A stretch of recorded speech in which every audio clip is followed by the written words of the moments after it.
Bismillahirrahmanirrahim.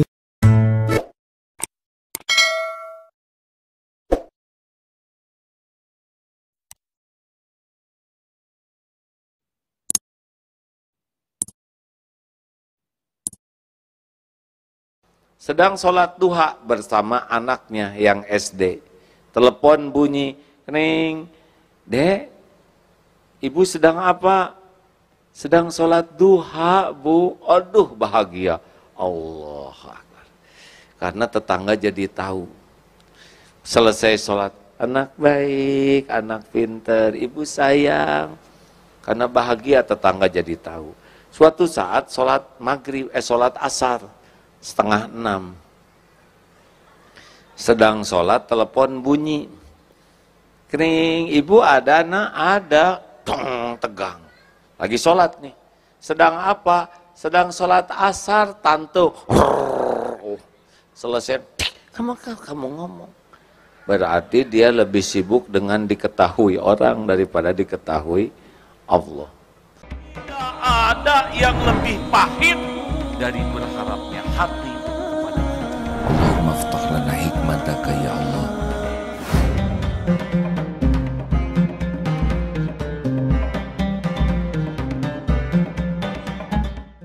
Mau yang mana nih yang kita bahas malam ini? Semuanya? Baiklah. Pantas saya dikasih makan dulu ya, supaya kuat ceramah nih. Ikhlas. Yang akan saya bawakan ini hadis riwayat Imam Muslim dan Imam Tirmizi. Ini hadis sahih, tidak diragukan. Yang pertama dihisab di akhirat, pertama kali nanti dibangkitkan. Dihisab itu adalah mujahid. Orang yang berjuang di jalan Allah sampai mati terbunuh. Ditampakkan nikmat oleh Allah dan ditanya, apa yang kau ditampakkan nikmat dan dia mengakuinya, apa yang kau lakukan? Ya Allah, saya sudah berjihad fisabilillah, berjuang sampai saya terbunuh di medan perang, dan saya lakukan ini lillahi ta'ala, karena engkau. Lalu Allah berfirman, kadzabta, dusta kamu, bohong kamu. Kamu berjuang bukan karena Allah, tapi kamu berjuang karena ingin dianggap pemberani, dan sudah engkau dapatkan sebutan itu. Di akhirat ternyata diseret dalam keadaan tertelungkup menjadi ahli neraka. Dengar ini hadirin, tidak kurang perjuangannya untuk Islam, tidak kurang pengorbanannya, dia sampai mati di medan perang. Tidak kurang pengakuannya, dia ngomong tuh lillahi ta'ala. Tetapi Allah tidak bisa dibohongi. Wa huwa alimum bidatis sudur. Allah tahu isi hati. Ternyata Allah berfirman, engkau berjuang bukan karena Allah, tapi engkau berjuang ingin dianggap pemberani, dan sudah engkau dapatkan. Ternyata sehebat apapun berjuang, sehebat apapun berkorban, bahkan sampai mati walaupun mengakui, tapi hatinya sibuk mencari kedudukan di sisi makhluk, sirna amalnya. Jelas hadirin?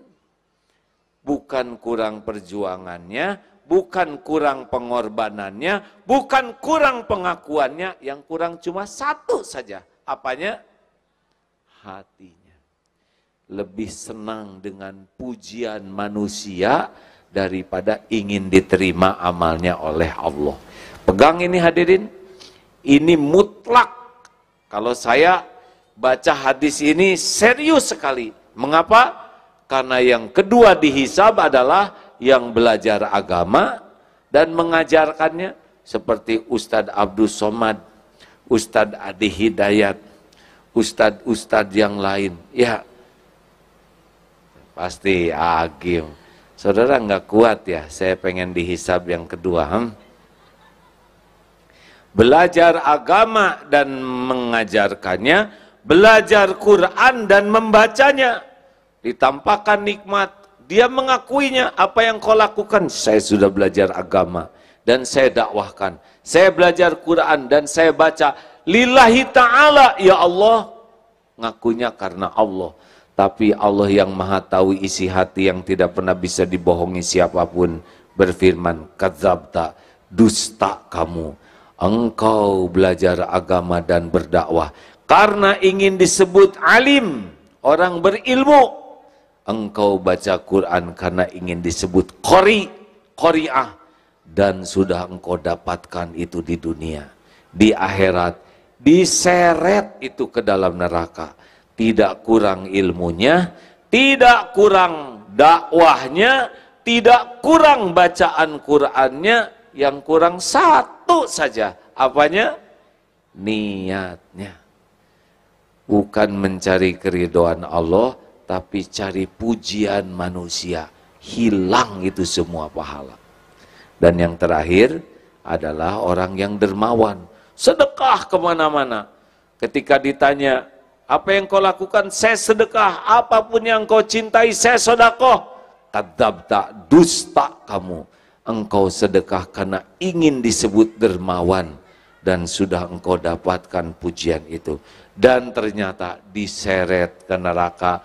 Bukan kurang sedekahnya, yang kurang cuma satu saja. Apanya? Niatnya.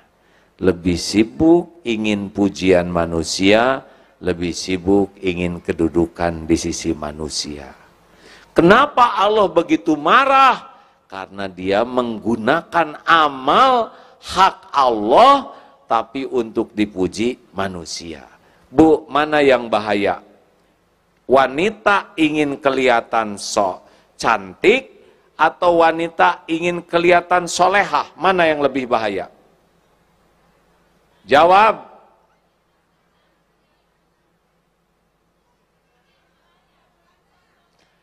Wanita ingin kelihatan cantik, ya normal. Kalau lelaki ingin kelihatan cantik, tidak normal. Bolehkah wanita ingin kelihatan cantik? Boleh? Untuk siapa? Jawab. Suami siapa?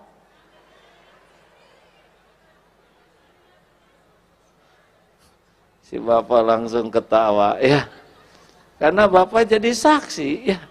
Istri mau ke undangan stakar kebek dandan, pulang dari undangan, giliran ketemu khusus bersama suami, dibuka kerudung, rambut terwig, pensil alis di sini, bulu mata jadi bulu hidung palsu. Hadirin, kalau ingin kelihatan cantik masih urusan dunia, tapi ingin kelihatan solehah sudah pakai amalan akhirat. Nih sedikit saja rahasia ikhlas. Apa sih ikhlas? Al-Bayyinah ayat 5, a'udzubillahi minasyaitonirrajim, wa ma umiru illa liya'budullaha mukhlishina lahudina al-ayam. Allah tidak memerintahkan kita kecuali ikhlas, murni ikhlasnya. Maukah diberi susu murni yang gratis 2 liter sehari? Jawab. Tapi dicampur dengan kotoran sapi 1 sendok. Mau? Yang benar, Bu. Sesendok kecil saja. Yang betul.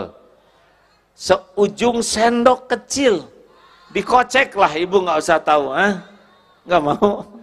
Itu dia aja nggak mau, ya. Nah, sedangkan syirik, inna syirka la zulmun azim. Menyekutukan Allah itu adalah kezoliman yang sangat besar. Nih latihannya supaya ikhlas. Ikhlas itu seperti apa? Seperti jantung berdetak tiap saat, berdegup tiap waktu, tidak pernah menonjolkan diri. Yang sibuk menonjolkan diri adalah ambeien, jerawat, bisul, tumor, tidak ada yang enak. Makanya orang-orang yang overacting, sibuk ingin menonjolkan diri, pasti tidak enak hidupnya. Ikhlas itu seperti akar pohon, menyerap hujam ke tanah, menyerap sari-satri pati, mengokohkan pohon kokoh, rindang, berbunga, berbuah. Orang memuji pohon, padahal semua jerih payah akar. Betul? Atau seperti gula, mungkin sudah viral. Kopi kurang manis, yang disalahkan siapa? Kurang gula nih. Disalahkan gula. Kopi terlalu manis, yang disalahkan siapa? Kebanyakan gula nih. Giliran kopi enak, siapa yang dipuji? Ini kopi mantep, bener. Tapi giliran penyakit baru disebut penyakit gula nih. Gitu. Tapi gula tetap saja manis, benar? Dia nggak dendam. 5 latihan jadi orang ikhlas. 1, jangan selalu ingin diketahui orang amal kita. Amal fardu, sunnahnya orang lain tahu. Sholat, ke masjid, lagi apa tuh, mau kemana? Mau ke masjid mas, ayo kita ke masjid, boleh. Itu bukan riya, itu dakwah. Bayar zakat, saya mau bayar zakat nih, itu bagus. Dibuat orang lain tahu, karena itu dakwah. Syukuran haji, dengan niat agar orang lain tahu ini undangan dari Allah, boleh. Tetapi amal sunnah, tidak harus semua orang lain tahu. Tidak harus segala diposting. Jam 3 malam, bangun, langsung posting. Bangun sahabatku, bangun. Sepertiga malam terakhir, saat mustajab. Broadcast, benarkah membangunkan orang atau pengumuman? Ingin dianggap ahli tahajud, sedang dia sendiri tidak sholat, karena terus saya buka WA.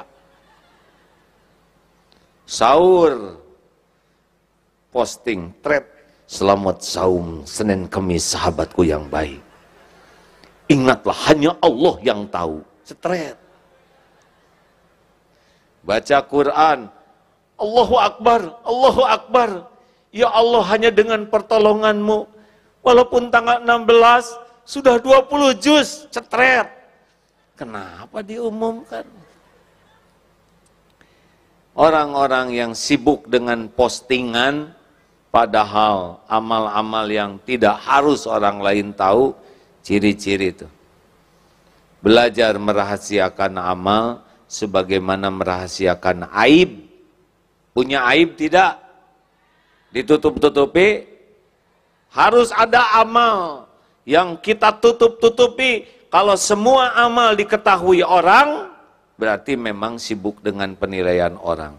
Boleh ada yang diketahui, tapi lebih banyak amal sunnah yang tidak diketahui. Di TV Malaysia pernah terlihat ibu-ibu sholat duha. Sedang sholat duha bersama anaknya yang SD. Telepon bunyi, "Ning, Dek, ibu sedang apa?"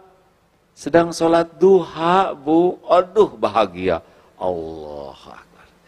Karena tetangga jadi tahu. Selesai sholat, "Anak baik, anak pinter, ibu sayang." Karena bahagia, tetangga jadi tahu. Suatu saat sholat maghrib, sholat asar, 5:30. Sedang sholat, telepon bunyi. "Kering, ibu ada nak?" "Ada." Tong, tegang. Lagi sholat nih. "Sedang apa?" "Sedang sholat asar, tante." Selesai, kamu ngomong. Berarti dia lebih sibuk dengan diketahui orang daripada diketahui Allah. 2, jangan selalu ingin dilihat orang. Ada orang, tidak ada orang, bagi orang ikhlas sama, bagi orang tidak ikhlas tidak sama. Ada orang bagus, tidak ada orang tidak bagus. Ini ciri-ciri ini.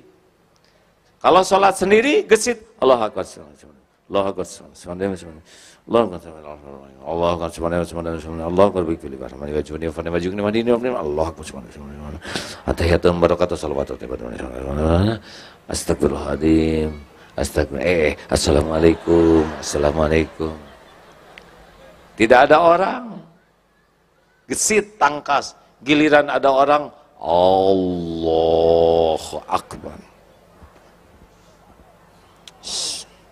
bismillahirrahmanirrahim Allah subhanallah cukup nih udah agak lama ya nih cukup ya sami Allah acting lagi sholat sendiri tahajud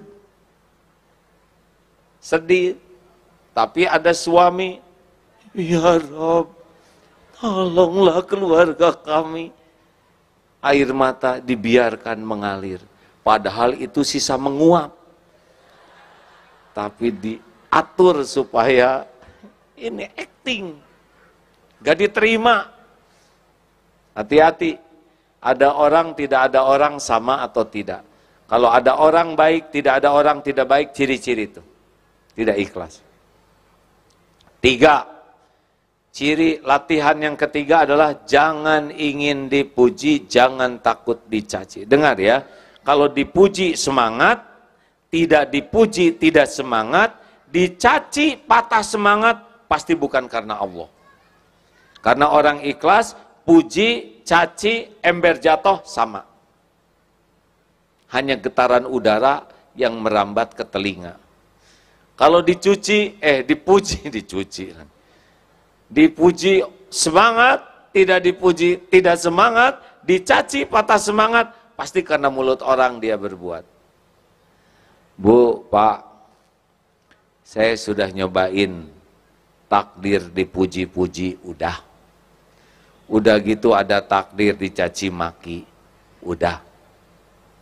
Demi Allah nih saya bersumpah ya, dipuji rame-rame, dikagumi rame-rame, dihormati rame-rame, jauh lebih bahaya dibanding dicaci maki rame-rame. Karena kalau kita sudah menikmati pujian, edik, nagih, pengen dipuji terus. Dan itu pasti letih orang yang senang dipuji. Kenapa?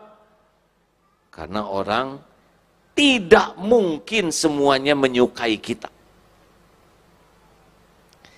Luqman Hakim membawa anaknya, nak ke pasar, siap beh, bah, ayo kamu naik.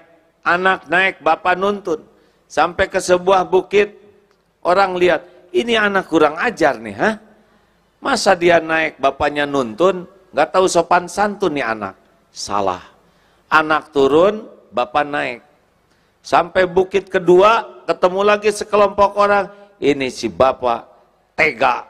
Masa dia naik, anak nuntun, gak punya perasaan. Salah. Bapak naik salah, anak naik salah. Kalau gitu berdua. Naik berdua. Sampai bukit ketiga, ketemu dengan sekelompok orang. Ini manusia tidak berperi kekeledaian.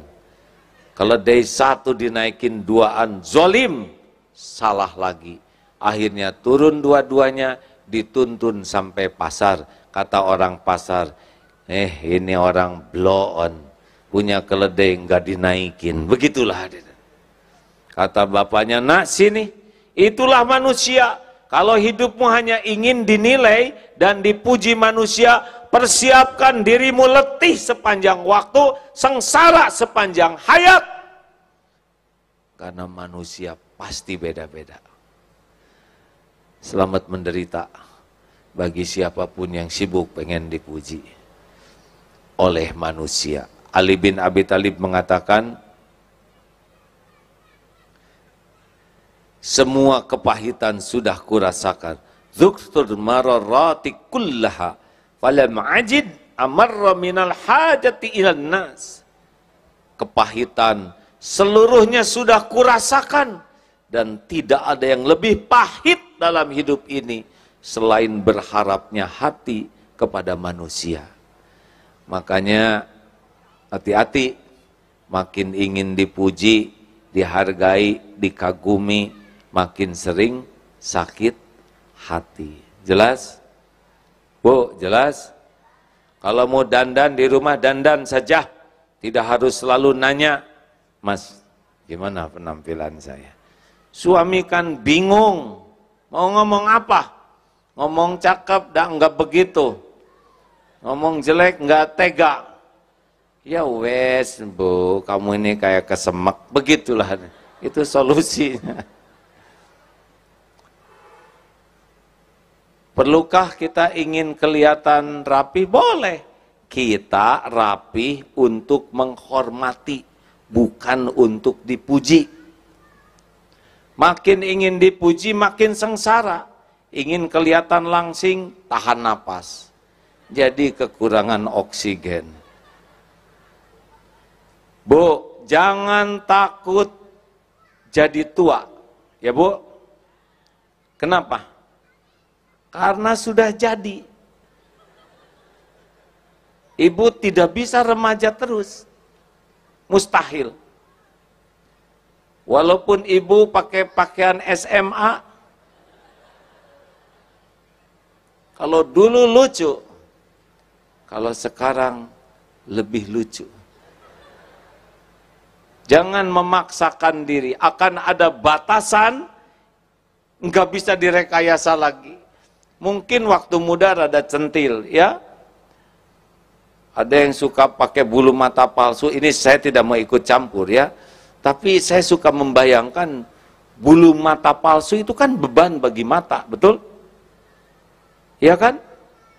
Standarnya bulu yang ini dikasih beban bulu mata palsu, kalau di dunia lelaki itu seperti pakai barbel, Bu.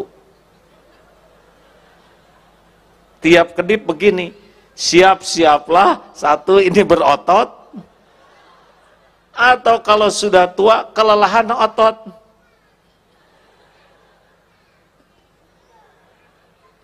Bisa jadi merem terus, nggak kuat ngangkat. Kenapa sih harus pakai bulu mata palsu, bulu hidung palsu? Hidup penuh kepalsuan begitu. Untuk dipuji siapa? Mau dipuji Allah, gak mungkin pakai kepalsuan. Ya, just the way you are. Apa artinya? Dilarang merokok. 4. Jangan ingin dihargai. Makin ingin dihargai, makin sakit hati. Jangan merasa spesial. Saya ini orang penting. Saya ini orang berjasa. Saya ini orang, makin ingin dihargai, makin sering sakit hati. Orang yang menuntut dihargai, biasanya yang tidak punya harga. Iya kan? Yang tidak ada harganya ingin dihargai. Yang punya harga bisa menghargai. Hadirin sekalian, mengapa kita dihargai orang lain saat ini? Penyebabnya cuma satu, karena Allah masih menutupi aib, dosa, kejelekan, dan kekurangan kita. Benar? Benar? Kenapa A'agim Abdullah Gimnastiar diundang ke sini dan didengar oleh saudara-saudara? Tahu sebabnya? Sebab Allah Subhanahu wa Ta'ala yang Maha tahu siapa orang ini yang sebenarnya, masih menutupi aibnya, dosanya, kekurangannya, kejelekannya, sehingga saudara mau dengar. Daripada kita sibuk menikmati pujian, lebih baik kita sibuk dengan apa yang Allah tahu tentang kita. Itulah tekniknya, supaya kita tidak tamak terhadap penghargaan orang. Hati-hati hadirin. Saya cerita sedikit ya. Saya ini takdirnya anak prajurit. Ayah saya seorang tentara, perwira tentara TNI. Bisa membayangkan betapa beratnya jadi seorang komandan.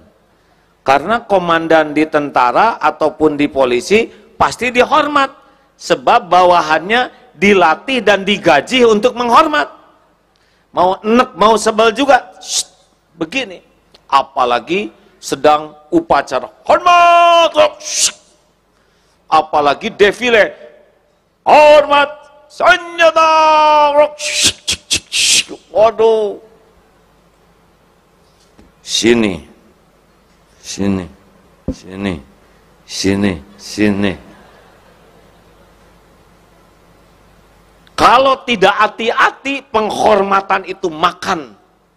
Seakan-akan dirinya terhormat. Padahal sholat belang betong. Ngaji tidak bisa. Zakat tidak bayar. Sudah mampu, belum haji. Tapi merasa terhormat akibat topeng yang dipakai. Ini bahaya. Pensiun masih tetap, saya ini mantan komandan. Udah atuh komandan, udah pensiun, gak usah diomongin. Dia itu dulu anak buah saya. Iya, udah waktunya habis ya, sabar. Karena post power syndrome, merasa terhormat dengan topeng. Ada lagi yang lebih ngaco. Tidak semua komandan begitu, itu hanya komandan error saja yang ketipu topeng. Ada juga yang lebih ngaco, adalah istri komandan. Suaminya kolonel, istrinya ngadak-ngadak jadi jenderal. Padahal daftar enggak, seleksi enggak, latihan enggak, di kantor juga enggak jelas kerjanya, tapi galaknya lebih daripada suaminya. Ini tertipu oleh casing suami. Kamu mengganggu rumah tangga saya, hah? Ini suami saya, waduh galak. Pernah lihat yang di airport, kemudian seorang istri pensiunan jenderal yang marah-marah nggak mau diperiksa, apa salahnya diperiksa, ya kan? Oh, ini adalah ciri-ciri orang yang tamak terhadap penghargaan. Udah mah bukan dirinya yang jenderal, suaminya juga pensiun. Kenapa istri lebih galak? Tertipu oleh ingin dihargai. Ada yang lebih ngaco lagi, anak komandan. Di sekolah nilainya butut, kelakuan jelek, tapi galaknya lebih dari ayahnya. Nah, inilah ilustrasi seseorang yang tertipu oleh ingin dihargai. Jelas Pak Rektor? Berat ini, Pak Profesor, waduh berat. Pak Rektor, sama Kiai. Padahal di sisi Allah belum tentu seperti apa yang diketahui orang lain. 5, jangan ingin dibalas budi. Ulangi. Jawab atuh hadirin. Jangan ingin dibalas budi. Lakukan, lupakan. Lakukan, lupakan. Lakukan, lakukan. Perlukah kita mengingat-ingat jasa baik kita? Jawab. Enak tidak kalau kita ingat jasa kita? Hati jadi bahagia atau jadi nyesek? Jawab. Kalau kita mengingat jasa kita, hati jadi bahagia atau jadi gelisah? Jadi enak atau tidak enak? Nah, itu ciri-ciri salah tuh. Perlukah kita menyebut-nyebut jasa baik? Perlu tidak? Tes. Mas. Coba bicara sama bojomu. Benar gitu? Perbojoan. Hei istriku, aku ini suamimu loh. Padahal istrinya udah tahu. Aku ini suamimu. Aku yang membanting-banting tulang.